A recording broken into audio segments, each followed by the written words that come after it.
As a concern minister तव्हां इजाज़त वठण हिन ते कुझु ॻाल्हाईंदुसि जी साईं। इहो तमामु अफ़सोसनाक वाक़ियो आहे जेको ऑनरेबल MP साहब रेज़ कयो आहे पॉइंट ऑफ ऑर्डर ते।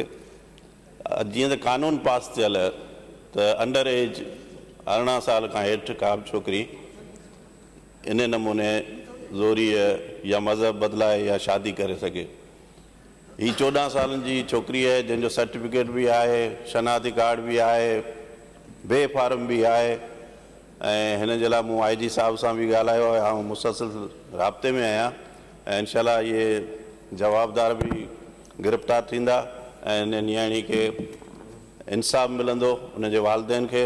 ऐं जेकॾहिं कोर्ट में बि वेंदा तॾहिं बि इहो कानून पास थियल आहे त उनखे उन मुताबिक़ सज़ा मिलंदी, सख़्त खां सख़्तु सज़ा मिलंदी।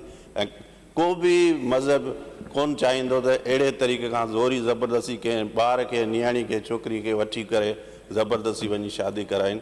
ऐं इन जो बिल्कुलु अफ़सोस असांखे आहे। असांजे पार्टीअ हमेशह अहिड़ियुनि ॻाल्हियुनि जो नोटिस वरितो आहे, सख़्तु नोटिस वरितो आहे ऐं मिनॉरिटीअ जे लाइ हर लेवल सां असांजे चेयरमैन साहब असांजे पार्टीअ उन्हनि जे हक़नि जे तहफ़ुज़ लाइ हमेशह क़दम खयां आहिनि। इंशाल्लाह हिन में का बि कोताही न थींदी। महिरबानी। तव्हां बि आहियो सिंध कैबिनेट जा मेंबर। जी सर जी। तव्हां बि एफर्ट वठो हिन साईं आहियां, बिल्कुलु मां राब्ते में आहियां।